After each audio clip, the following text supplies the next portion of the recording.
The question I have for people who argue against me is, who is it that you think shouldn't be covered?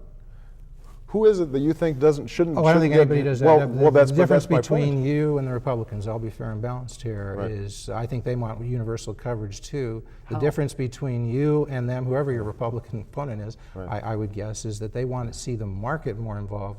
They want to The see people market's have entirely- choice. the They want to market's see people clearly- have choice. Jeff, They want to Jeff. see people provided funds, give them vouchers to spend on health care, but let the market, let them choose. You're more willing to allow the government to do more things. Jeff, I mean, that's an honest difference, I'm saying, right? No, Jeff, I'm not saying it pejoratively. no, show me the plan.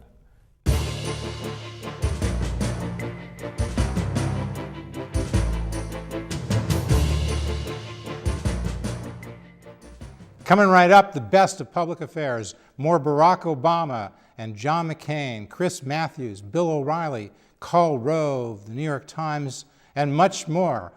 All with Jeff Berkowitz doing tough, challenging, and entertaining interviews. All right, Mike, let's roll tape. Look at the milestones that we had. We've had an election there. We had a constitution that has now been affirmed. We're going to have another election. About this. 61% turnout. Well, tell me, why are those milestones not impressive to you?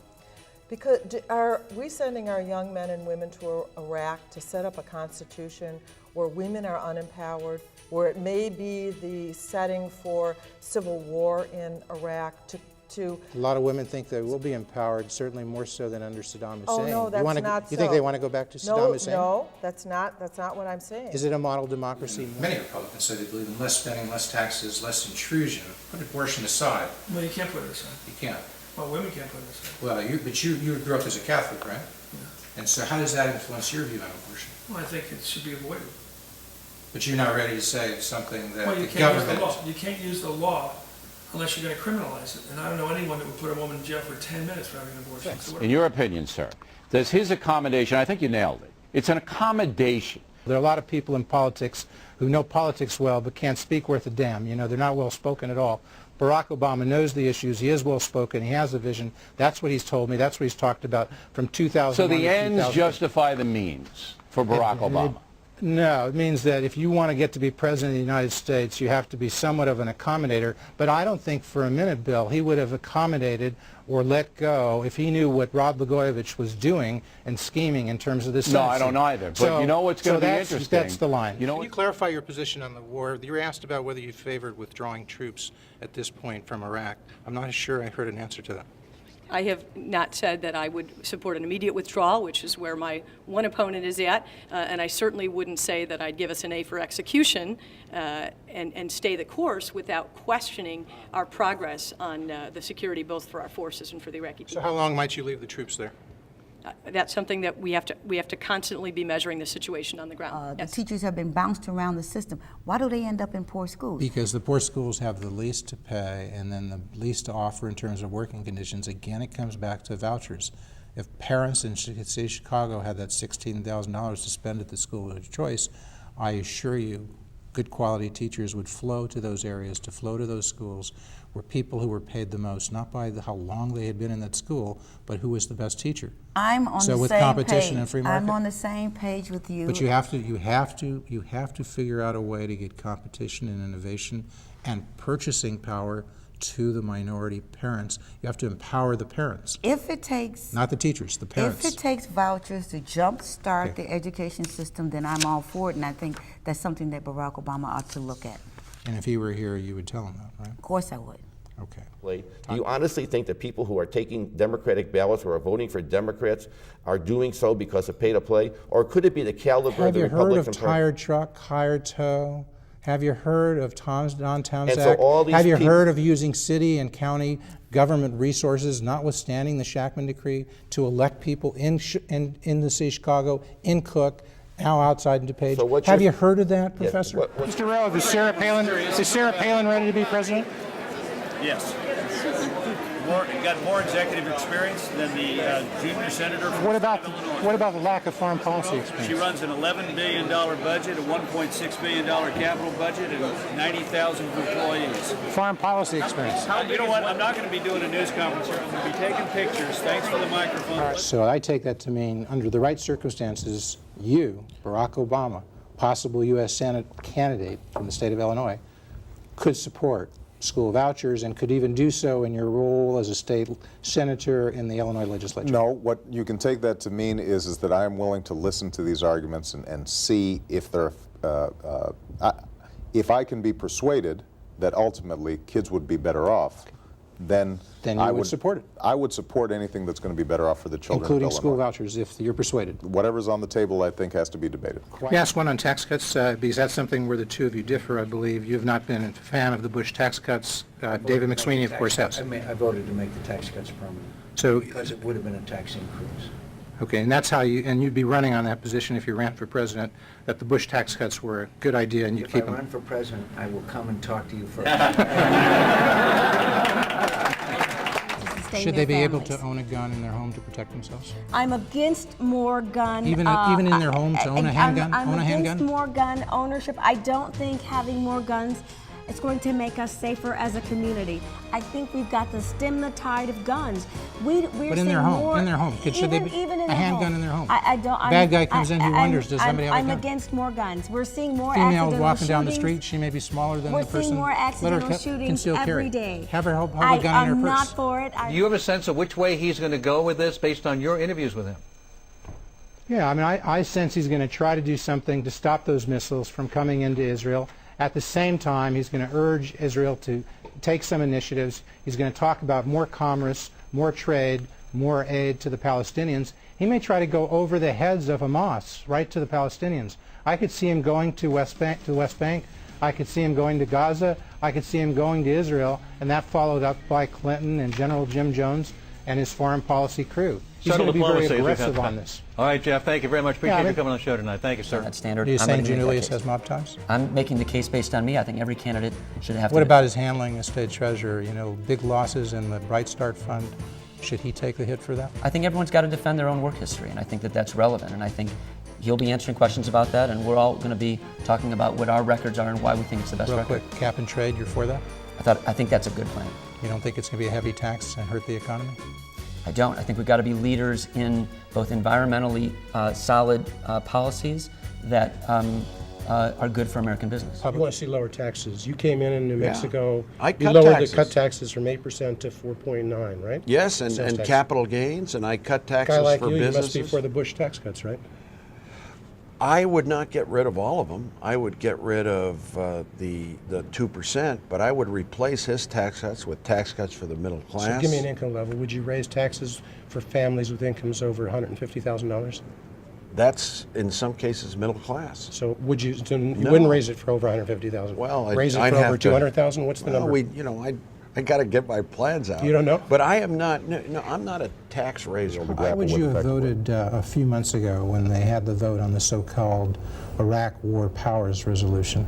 Would you have? Is the Democratic Party split on that? I think there is a division. And how would you have voted? Would you have supported that resolution? Voted yea or nay? If it had come to me in an up or down vote as it came, I think I would have agreed with our senior senator Dick Durbin and voted nay. Abortion, you're 1,000% pro-choice? I am pro-choice. Pro-gun control?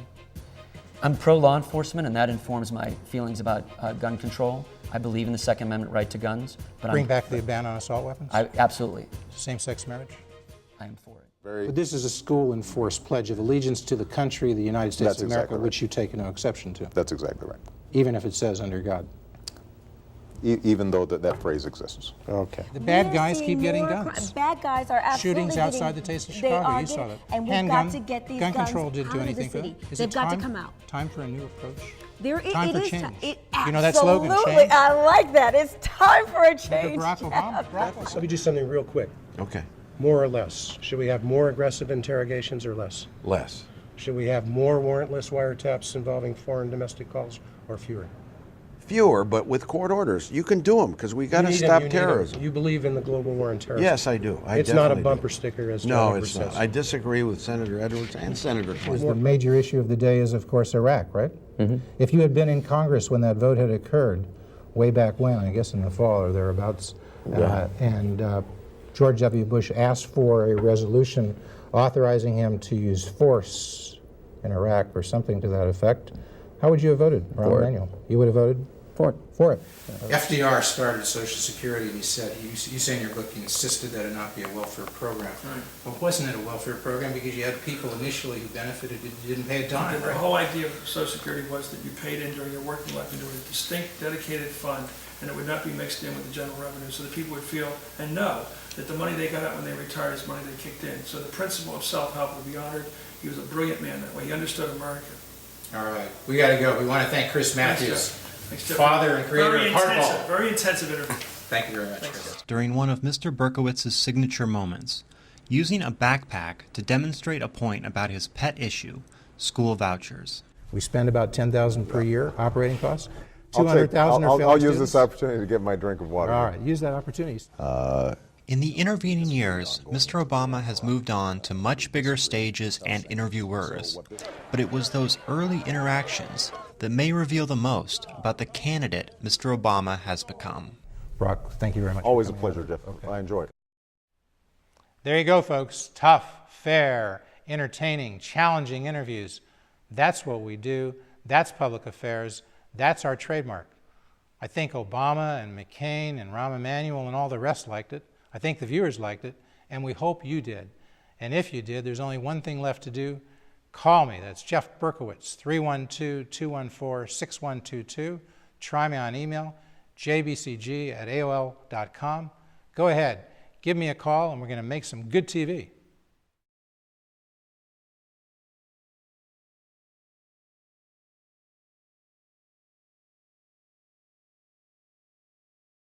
Alexei Janulius, state treasurer and the Democratic Party's U.S. Senate candidate, visited the Heartmarks plant in Des Plaines, Illinois on August 11th. He celebrated the one-year anniversary of his successful efforts to keep Heartmarks intact and to keep the soup makers' jobs in Des Plaines. I just came by for two reasons. The first is to say happy anniversary, and the second is I need to buy some more Heartmarks soup. Democratic Senate candidate Alexei Janulius then held a press conference after the event and emphasized the importance of jobs and how he differs on that issue from his Republican opponent, Congressman Mark Kirk. Everywhere I go, folks are talking about jobs and the lack of jobs. And it's my feeling that federal government should essentially stop everything they're doing and focus on passing bills that help create jobs, a laser-like focus on creating jobs. We've got unemployment that is continuing to grow, regardless of what the numbers say. We've got the rate of folks who are long-term unemployed, the worst we've seen in 70 years, and folks are getting crushed out there every single day. And this goes to the broader difference between myself and Congressman Kirk. Someone going to fight for teachers, or is someone going to fight for the special interests? Hey, Alexei, you said the big picture. Tim Kirk says the big picture is if you're going to raise spending on public sector jobs by $26 billion, you're going to have to raise taxes somewhere. And if you raise those taxes, they say you're going to crowd out private sector jobs. Address that. That's a fundamental disagreement we have. This bill was paid for by cutting loopholes for companies that ship jobs overseas. The special interests that control those said that that's not acceptable. Kirk voted against it. And we're talking about firing teachers and increasing the size of classrooms and putting kids' future and education in jeopardy. That, to me, is not leadership. Alexei, if you go to the Senate, Illinois has had an above-average rate of unemployment for a long time now. As you know, it's 10.4% in Illinois. That's the unemployment rate, 9.5% in the country at large. What would you do about that gap, that employment gap for Illinois? And that's what my focus has been from day one. And those employment figures are incredibly misleading. They don't take into consideration folks that are working part-time, that are taking furlough days, that have become so discouraged that they're not even looking for work anymore. The reason that the unemployment number stayed at 9.5 is because so many people have become so discouraged they've quit looking for work. And that's why on a common sense, no-brainer, to extend unemployment benefits to folks who have been out of work for months, for Kirk to vote no and to say that, this is a disincentive for people to work. I can tell you, I've never met anyone who's proud of their unemployment benefit check. All economists say that if you really want to stimulate the economy and help turn things around, you provide resources to those folks who are most likely to spend their money, and for folks who are most likely to consume their income versus a lot of people who, the wealthiest 2% of Americans' average income of $800,000. they're less likely to go and spend that money right away. They're more likely to save it. Is the $800 billion stimulus program of Obama working? I think if it wasn't in place, we would have seen a Great Depression Part 2, and that's scary. Unemployment would be higher than 9.5%, you think? That's a fact. What would it be at, do you think? I don't know. Alexi, how's the campaign going? Campaign's going great. It's good to see you, Jeff. You going to catch up on the money side? Yeah, we'll have the resources we need. As we heard, Democrat Janulius said that the federal jobs bill passed by Congress this week decreases unemployment by closing corporate tax loopholes and using those funds to preserve teacher jobs. His opponent, Republican Congressman Kirk, was not here, but has indicated that the jobs bill increases unemployment overall because it increases taxes. That difference between the two Senate candidates could be decisive for the Illinois fall election. Jeff Berkowitz reporting from the Hartmarks plant in Des Plaines, Illinois.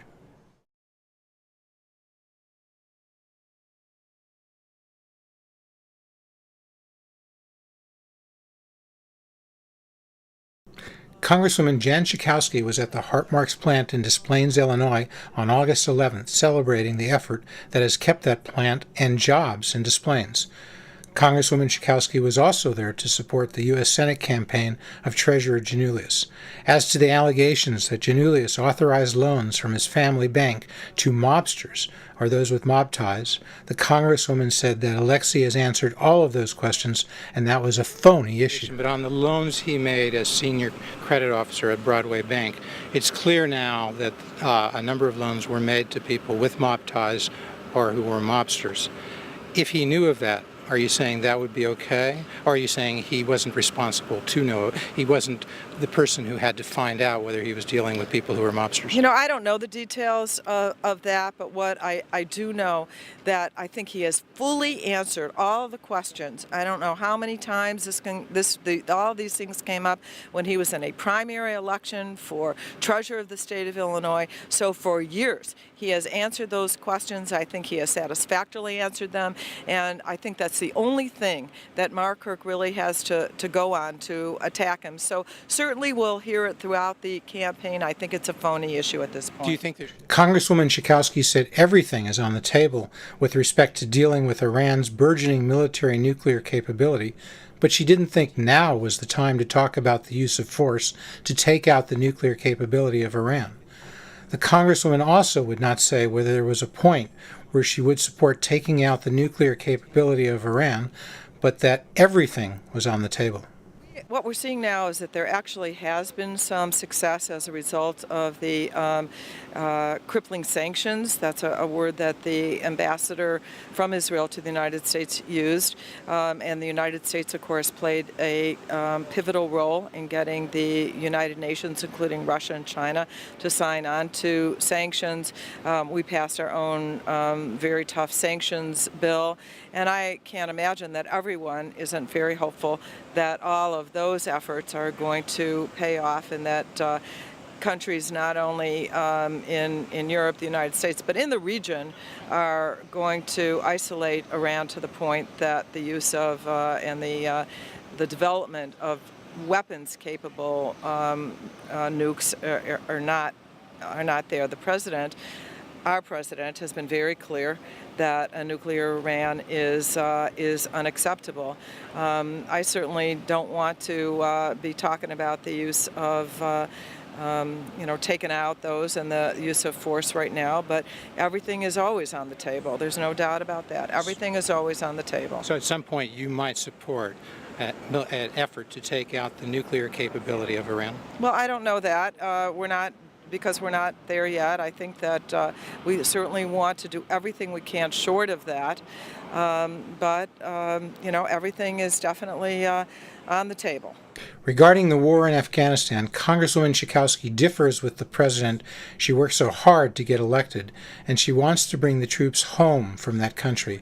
She said she would focus more on counterterrorism in places like Yemen and Somalia than on nation building in Afghanistan. And as you know, we're heading toward 100,000 troops I believe, in Afghanistan now.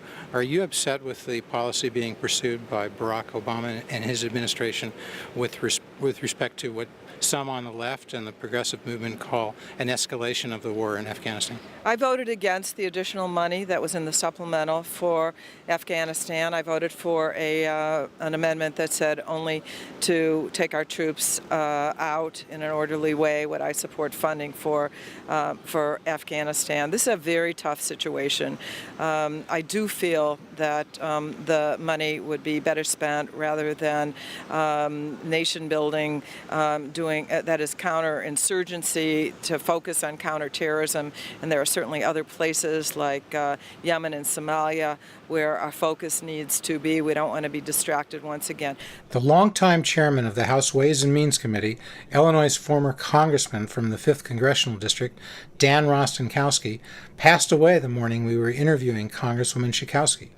She noted how much more bipartisan politics was in the 80s when Democratic Chairman Rostenkowski worked closely with Republican President Ronald Reagan and got things done. Those were the days, I think, where actually there was bipartisanship and a strong leader in the Congress like Dan Rostenkowski could actually work with a Republican president. The tables now are turned, and the Republicans are just saying no when it comes to President Obama. They don't want him to succeed. They will not work with him. It was different, and Dan Rostenkowski was willing to work with Ronald Reagan, and they actually got stuff done in those days that without the partisan wrangling. Thanks so much. Jeff Berkowitz reporting from the Hartmarks plant in Des Plaines, Illinois. Well, first of all, let me say how disappointed I was in the ruling. The very notion that a corporation and its money equal the same thing as an individual and speech, I think is outrageous and is unhealthy for our democracy. Right now, we have corporations with names like Americans for Prosperity that are funded by billionaire Koch family. We've got millions and millions of dollars being spent right now by corporations mainly to fund Republican campaigns, and we don't know who they are. We had the Disclose Act that passed the House of Representatives that would at least require that when a front organization with a bland-sounding name would have to disclose who their top 5, I think it is, or 3 or 5 donors would be. So when an organization like 60 Plus, that sounds like a legitimate senior citizen group, would have to tell us, are you funded by the pharmaceutical companies, by the insurance companies? So right now we have literally millions and millions of private interests, special interests.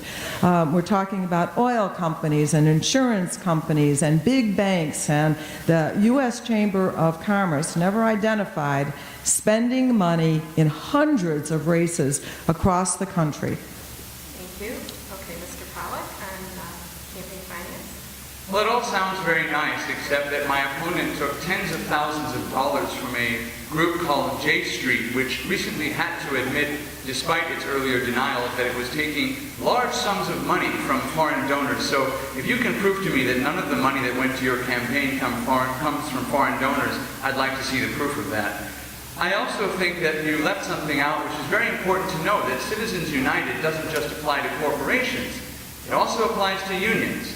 And unions have spent millions and millions of dollars of their members' dues on supporting candidates. It got so bad that after the 2008 election, there were major unions that went insolvent because they had spent so much on politics. There are unions spending money in non-election years on political donations. So let's be honest about that, and let's be honest about what the Disclose Act would have done.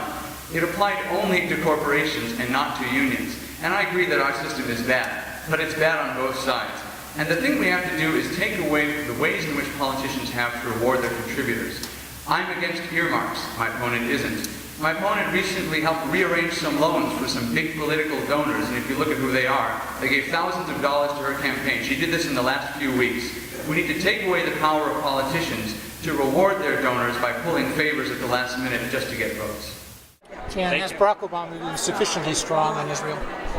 I think the president has, and that this is according to Netanyahu and to the ambassador, has been a staunch supporter of Israel. And the leadership in Israel has been very clear, maybe not everyone on the street, but the leaders have been very clear that the United States of America has been extremely supportive, that the qualitative military edge is greater than it ever has been. David's sling and all the new defense artillery and support that we're giving to Israel is an all-time high. What do you say to Mr. Pollock when he says that J Street was getting foreign contributions and you're getting support from J Street? Well, you know, he also was defending the right of the corporations to spend in races. And now we find out that the Chamber of Commerce is actually soliciting money from foreign sources to pay for mostly attack ads against our candidates. So if he's so concerned about, J Street, I mean, I don't. You What was concede the his first allegations. question? What was that? Well, he has said that J Street was getting foreign contributions, and you were railing against Citizen United for allowing foreign contributions. I am unaware of foreign contributions. What they've said is that there have been some Muslims, oh heaven forbid, that a Muslim would give to a pro-Israel organization. I've never heard the charge that J Street has been soliciting foreign contributions and then spending it in the United States. What do you say to Mr. Pollock when he says there was no spending? You were asked this afternoon to give areas where you would cut spending, and after your answer, your opponent said you gave no areas to cut spending. What do you say to that? Well, he said he didn't hear anything. He must be hard of hearing. I was clearly talking about the defense budget. I was talking about cutting and duplication. For example, there are 15 agencies that do food safety. We could consolidate those. The health care bill itself spent over 20 years will save $1.2 trillion. That is what the nonpartisan Congressional Budget Office has estimated. We are going through that budget with a fine-tooth comb as a member of the commission and cutting things left and right. Oil and gas leases, I think, can be cut. I think some of the tax expenditures that particularly those that help the wealthiest Americans in our country, he wants to extend the tax cuts for the wealthiest Americans.